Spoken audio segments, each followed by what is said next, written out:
on se retrouve aujourd'hui dans une nouvelle vidéo. Je reviens pour vous faire la fameuse vidéo sur les suites de couches. Juste avant de commencer la vidéo, je vous laisse me suivre sur les réseaux sociaux, notamment sur Instagram et sur TikTok que je vous mettrai juste ici. Et je suis accompagnée de mon petit ordinateur parce que j'ai beaucoup de choses à vous raconter. Déjà, dans un premier temps, pour resituer le contexte, je pense que je vais vous expliquer ce que c'est les suites de couches parce que j'ai eu beaucoup de messages sur Instagram quand j'en parle probablement de jeunes filles qui n'ont aucune idée de ce que c'est les suites de couches. Donc je vais vous dire tout simplement ce que Wikipédia nous dit là-dessus. Wikipédia définit ça comme étant la période qui va de l'accouchement jusqu'au retour de couche, le retour de couche étant les premières règles post-accouchement. La grossesse, elle se finit à 9 mois, avant pour certaines, mais après on rentre dans un tout autre univers qu'on appelle le 4e trimestre, dont souvent on ne connaît que très peu de choses en fait. Donc moi je vais vous raconter mon expérience personnelle là-dessus. Et comme vous pouvez le constater, j'ai beaucoup de choses à dire. Donc déjà pour vous resituer le contexte, moi j'ai accouché par voie basse à 40 SA plus 6, donc j'étais à un jour de mon terme. J'ai eu un accouchement qui a duré 35 heures, j'ai eu les ventouses, j'ai eu une déchirure et j'ai eu 1 heure de poussée. Voilà. Je vous mettrai dans le petit i, alors je sais pas si c'est ici ou ici, ou en barre d'infos, le lien de ma vidéo que je vous ai fait sur le story time de mon accouchement, comme ça vous en saurez un petit peu plus sur cet accouchement un petit peu traumatisant. Et maintenant je vais vous faire les petits tirés de tout ce que j'ai eu pendant mes suites de couches. Alors déjà dans un premier temps j'ai eu énormément de chance parce que moi l'accouchement j'en avais absolument pas peur, mais les suites de couches ça m'effrayait beaucoup. J'avais quand même assez peur d'avoir mal en allant aux toilettes, d'avoir mal en me douchant, d'avoir du mal à marcher, du mal à m'asseoir, ne pas savoir m'occuper de mon fils. Enfin je pense que ce sont des peurs que beaucoup de femmes peuvent avoir. Et déjà pour le point toilette et le point douche, j'ai eu énormément de chance parce que dès le début, j'ai pu prendre une douche, aller à la selle et uriner sans aucun souci. Après je vous dis sans aucun souci, bien évidemment les premiers jours on a dû m'aider parce que voilà, ça se fait pas tout seul. Mais en tout cas j'ai jamais eu de douleur à en pleurer ou à en hurler ou quoi, donc j'ai vraiment beaucoup de chance là-dessus. Ensuite, comme je vous ai dit, j'ai eu une déchirure, donc j'ai eu quelques points. J'ai jamais su combien de points j'avais eu, mais en tout cas c'était des fils qui étaient résorbables, ce qui fait qu'ils se sont enlevés tout seuls. Les premiers au bout de 2 semaines et je crois que le dernier a dû tomber, ça faisait 1 mois que j'avais accouché, mais jamais trop de douleur là-dessus. J'ai eu l'impression à un moment donné que les fils étaient un petit peu serrés, mais rien d'extraordinaire. Ma sage-femme m'a toujours dit que tout était nickel, pas d'œdème, rien du tout, pas d'infection. Donc jusque là, j'ai eu de la chance. Ensuite, ce qui s'est passé pour moi en étant à la maternité, les premiers jours ont été très compliqués au niveau marcher, s'asseoir, etc. J'ai eu énormément de mal à me déplacer toute seule. D'ailleurs, en fait, je ne me déplaçais pas toute seule. Quand je devais aller voir mon fils en néonat, j'avais un fauteuil et c'est mon chéri en fait qui me poussait ou une sage-femme qui me poussait pour aller jusqu'en néonat parce que je ne savais pas marcher. Et quand on m'accompagnait du lit jusqu'aux toilettes ou du lit jusqu'à la douche, pareil, j'avais besoin de quelqu'un parce que j'étais pas, au moins les 3-4 premiers jours, j'étais pas capable de marcher seule. Et en plus de tout ça, j'ai eu les tranchées. Alors je ne sais pas si vous savez ce que c'est les tranchées. Moi je m'étais assez renseignée avant donc je m'y attendais, mais pas de cette manière-là. Mais les tranchées, c'est des contractions qui sont après l'accouchement. Oui mesdames, encore des contractions.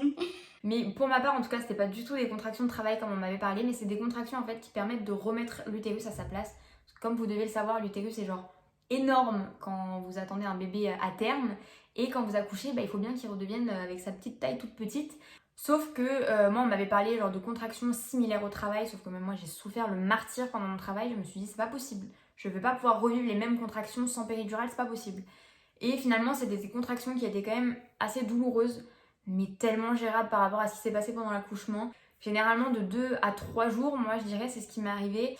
De ce que je sais, moi c'est pas mon cas, mais de ce que je sais, quand on allait c'est pire, c'est plus douloureux et il paraît que d'enfant en enfant, le premier ça va, le deuxième c'est moins gérable et le troisième c'est moins gérable. Et en fait au plus on avance dans les grossesses et les accouchements, et au moins c'est gérable et au plus c'est douloureux. Donc ça à voir pour le prochain. Pour ma part en tout cas c'était des contractions qui étaient du style, vous savez, quand vous accouchez, je sais pas, enfin peut-être que vous n'avez jamais accouché probablement, mais quand vous accouchez, en tout cas moi pour ma part, quand j'avais une contraction, il fallait que je m'arrête, qu'on ferme sa bouche autour de moi, que je respire, que je me concentre sur autre chose que sur la douleur. Et vraiment, mais le monde s'arrêtait autour de moi. Là, il fallait que je m'arrête, qu'on arrête de me parler, mais c'était quand même vraiment pas la même chose. Vous voyez, j'étais genre dans le fauteuil et une fois que la contraction est passée, je peux reprendre un petit peu ma vie. Mais il y avait quand même ce moment de tais-toi s'il te plaît, j'ai mal. Pour pallier à ça, la maternité m'a donné des cachets, donc il me semble que c'était du Dafalgan et peut-être autre chose avec. Je pense que Dafalgan et Spasfon sûrement, le combo des deux, et on a une ordonnance à la sortie s'il y en a encore besoin. Ensuite, une fameuse étape dont moi on n'avait jamais parlé avant et dont j'ai appris quand j'ai accouché et qu'on m'a dit ça en salle de travail, les hémorroïdes. Salut! Alors je sais pas si je suis chanceuse ou pas, mais je n'ai jamais eu d'hémorroïdes de ma vie, ou alors en tout cas je m'en souviens pas, ou alors je m'en suis pas rendu compte, je sais pas. Mais du coup une fois que la gynéco a fini de me recoudre, elle m'a dit est-ce que vous avez déjà eu des hémorroïdes? Je lui dis non, elle me dit bon bah vous allez en avoir. Puis elle s'est taillée comme ça là. Donc voilà, après pour moi ça n'a pas été exceptionnel, je sentais que j'en avais mais c'était pas douloureux. Je faisais un petit peu attention comme je pense que tu fais attention quand t'as des hémorroïdes. Et c'est parti, je sais pas, je dirais 2 semaines à 1 mois après. Enfin ça a mis quelques semaines pour s'en aller. Mais en tout cas j'ai pas eu besoin de crème ni de médicaments fait exprès.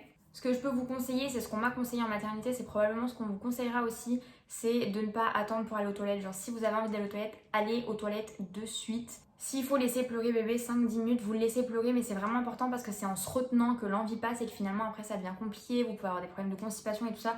Et on n'a vraiment pas envie d'avoir ce genre de problème après l'accouchement quand on vient d'avoir un bébé. Et on m'avait conseillé aussi à la maternité de surélever les pieds, donc moi c'est sur une poubelle parce que j'ai que ça, mais sur un marchepied ou peu importe. Avoir les pieds surélevés et de se mettre le ventre contre sur les genoux et ça permet d'éviter la constipation, d'éviter les hémorroïdes, etc. Donc à voir si ça marche ou pas, je ne sais pas, mais maintenant j'ai pris cette habitude. Ensuite, quelque chose qui m'a énormément surpris à la maternité, et ça c'était, il me semble qu'à la maternité, mais des coups de chaleur mais intenses. C'est-à-dire que la nuit, je me réveillais, mes draps ils étaient pas trempés, mais vraiment ils étaient mouillés, mais genre comme si j'avais dormi dans de l'eau. Vraiment, je transpirais de manière mais incroyable et j'ai jamais transpiré comme ça de ma vie, même pendant ma grossesse. Enfin, je sais pas trop ce qui se passait, je pense que c'est dû à la chute d'hormones, mais alors ça c'est super surprenant. Ensuite, durant ma semaine à la maternité, il s'est passé quelque chose dont je vous ferai vraiment une vidéo dédiée, il faut juste que je prenne le temps de la faire. Mais en fait, je n'osais pas toucher mon fils, je n'osais pas le porter, je voulais pas le changer, je voulais pas m'en occuper. Je pense que j'ai complètement fait un déni de mon accouchement. Je sais pas si c'est parce que ça s'est mal passé ou pas, mais en fait, je sais pas, j'avais pas l'impression que c'était mon fils, que en fait, je voulais pas m'en occuper tout simplement. Je voulais pas, je voulais m'occuper de moi, qu'on s'occupe de moi, mais pas qu'on s'occupe de mon fils. Donc en fait, j'ai eu le sentiment de pas avoir l'instinct maternel tout de suite. Je pense que le jour où je me suis dit que je l'avais, l'instinct maternel, il devait avoir 10 ou 11 jours de vie, quelque chose comme ça. Ça, je vous ferai vraiment une vidéo complètement dédiée là-dessus, parce que je pense que c'est un sujet qui mérite une vidéo entière.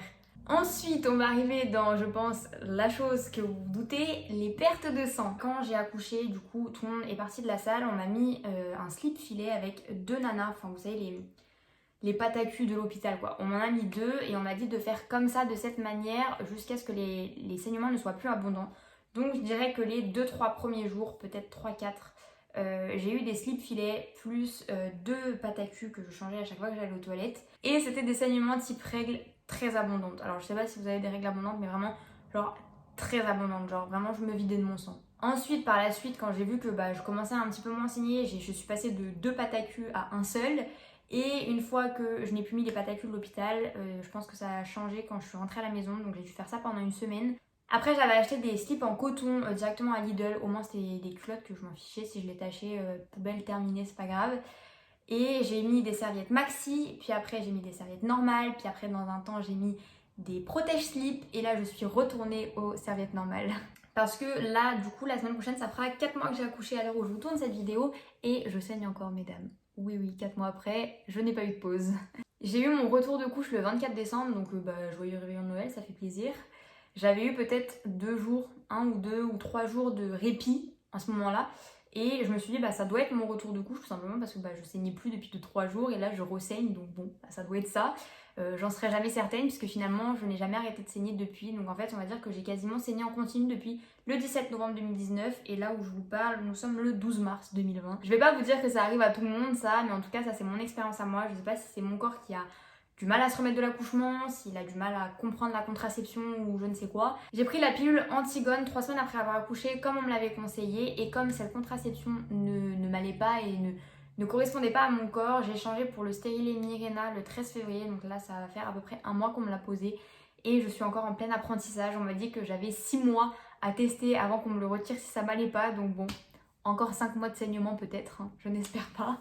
Ensuite, date très précise, le jeudi 21, je pensais avoir échappé à la montée de lait, mais pas du tout. Je sais pas si je vous l'ai dit, mais du coup, mon fils a été en néonat et il a dormi 3 jours en néonat, ce qui fait qu'il n'était pas près de moi et je n'avais pas eu de montée de lait. Donc je me suis dit, tant mieux, mes seins n'ont pas été stimulés, je vais peut-être pas avoir cette étape à passer, donc ce serait cool. Et en fait, dès que mon fils a passé une nuit avec nous, boum! Alors mes seins ont doublé de volume, voire triplé de volume, ils étaient extrêmement durs, mais quand je vous dis extrêmement durs, c'est dur comme de la pierre.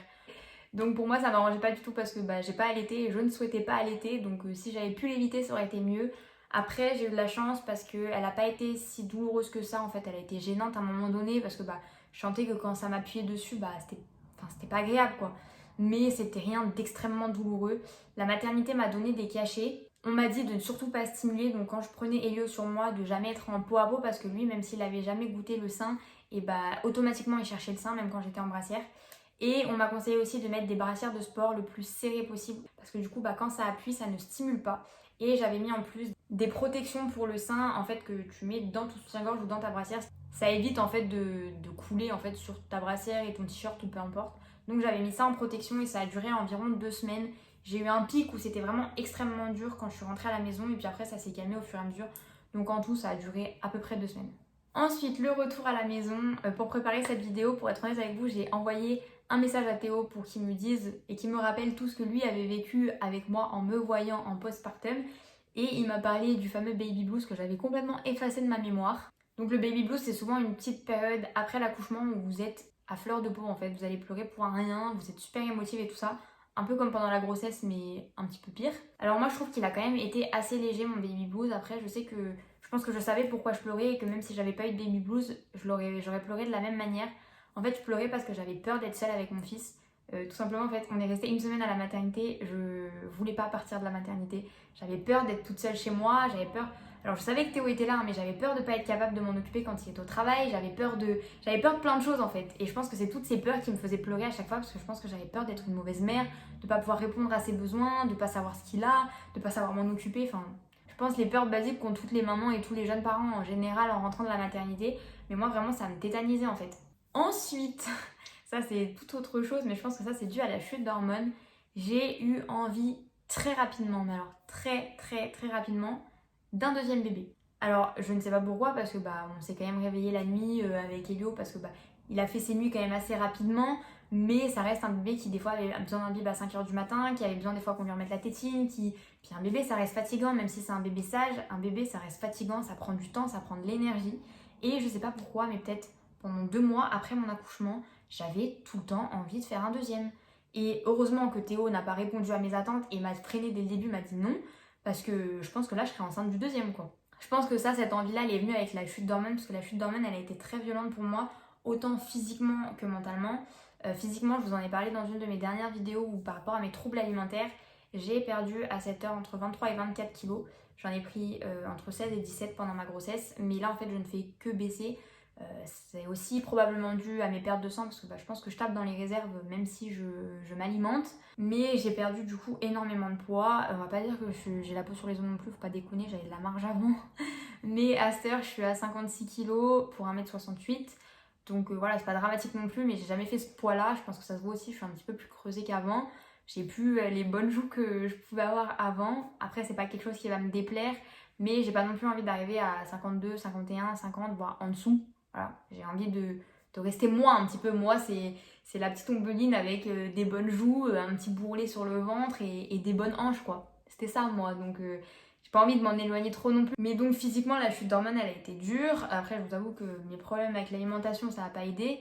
Et elle a été du coup aussi dure pour le moral par rapport à tous les pleurs que j'ai eus. Cette envie de deuxième bébé parce que mais stop. Et puis voilà, les peurs qu'on a en étant jeune parent et tout ça, c'est vrai que je l'ai assez mal vécu cette chute d'hormones. Après, je pense que le gros de la chute d'hormones, elle a duré peut-être 2 semaines. Genre 1 semaine à la maternité, 1 semaine à la maison, puis après ça s'est mieux passé. Et aussi du coup, dû à cette perte de poids, sont apparues les vergetures. J'en avais eu quelques-unes à la fin de ma grossesse qui commençaient à arriver parce que j'avais quand même un ventre énorme, faut dire ce qui est. Mais je pense que j'ai perdu tellement de poids en si peu de temps. En 1 semaine, j'avais perdu 13 kilos. Pourtant, je pense que enfin moi dans mes souvenirs, je me nourrissais à la maternité quand même. Et j'ai perdu 13 kilos du 17 novembre où j'ai accouché. J'ai accouché le dimanche soir. On est rentré le samedi midi, je me suis pesée et j'avais déjà perdu 13 kilos. Donc on était un petit peu sur le cul avec Léo, on s'est dit putain mais ça part si vite. Des témoignages que j'ai eu, ça ne part pas si vite. Je pense que moi c'est mon corps qui fait que il a tout éliminé d'un coup. Mais du coup, du fait d'avoir perdu énormément de poids en peu de temps, parce que du coup 13 kilos en 1 semaine et quasiment 24 kilos en 4 mois, c'est quand même beaucoup. Et j'ai eu énormément de vergetures. J'essaierai de prendre une photo et de vous montrer un petit peu par là. Mais vraiment, je suis devenue un zèbre. Et franchement, quand je les regarde, c'est pas à me déplaire. parce qu'au début ça me frustrait quand elles étaient encore rouges vives, vous voyez, genre vraiment rouges, pas cicatrisées, tout ça. Je trouvais ça pas joli sur mon corps, je me cachais et tout ça, j'avais vraiment honte de moi.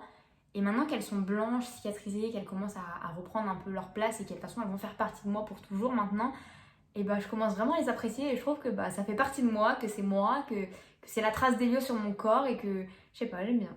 Au niveau de la perte de poids, du coup, ne vous attendez pas non plus à passer de enceinte de quasiment 9 mois, voire plus pour certaines, voire un peu moins pour d'autres, à le corps que vous aviez avant. C'est pas possible, c'est pas envisageable.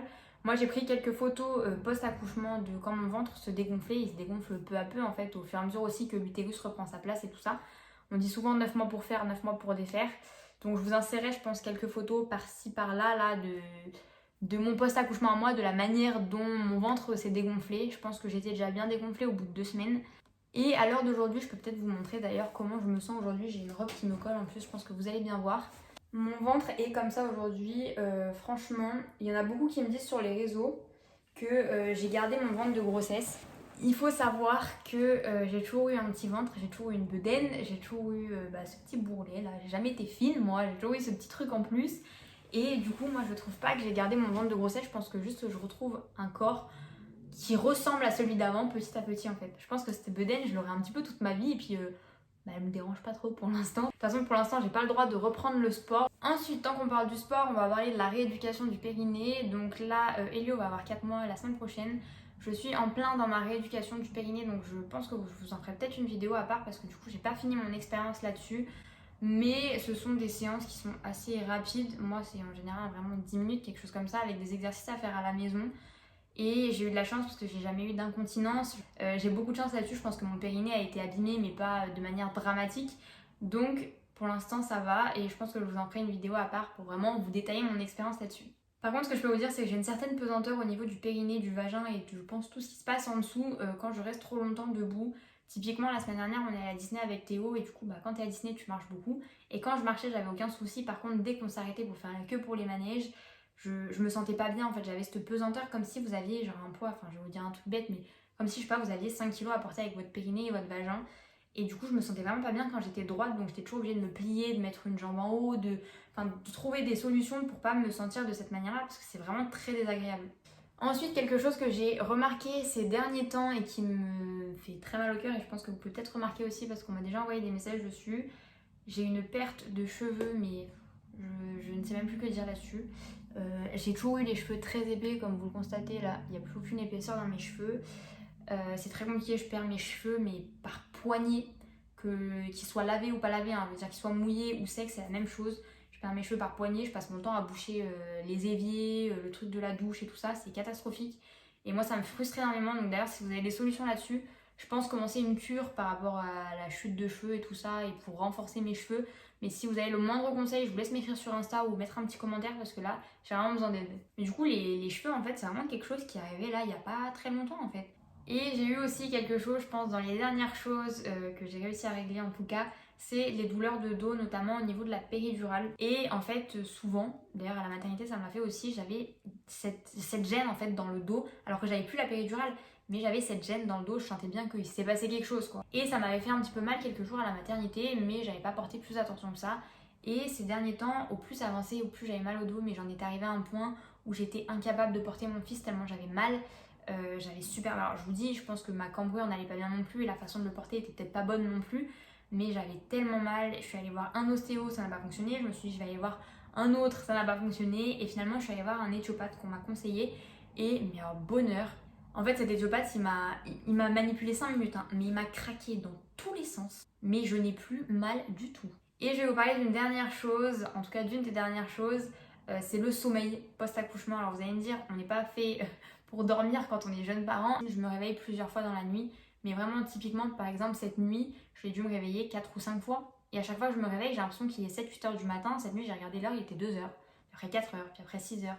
Et en fait, je me réveille plusieurs fois, c'est comme si je faisais des mini-cycles de sommeil et que je sais pas, genre mon corps se prépare à reprendre une journée alors que je suis crevée en fait. Donc ça c'est compliqué parce que le sommeil, moi j'étais une grosse dormeuse avant, je dormais quand même très bien, j'ai pas de difficulté à m'endormir. Et là, c'est assez fatigant. Alors déjà que c'est fatigant d'avoir un bébé, si en plus t'arrives pas à te reposer quand il dort, en fait ça casse quoi. Du coup voilà, c'est la fin de la vidéo pour les suites de couches. N'hésitez pas à me dire en commentaire ou sur Insta comment vous ça s'est passé vos suites de couches, si on a des choses similaires. Du coup c'est la fin de la vidéo sur les suites de couches, j'espère qu'elle vous aura plu et qu'elle vous aura aidé si vous êtes dans les suites de couches ou si vous cherchez juste un témoignage ou une expérience. C'était mon histoire. Donc merci beaucoup d'avoir regardé cette vidéo et je vous dis à la prochaine. Bye!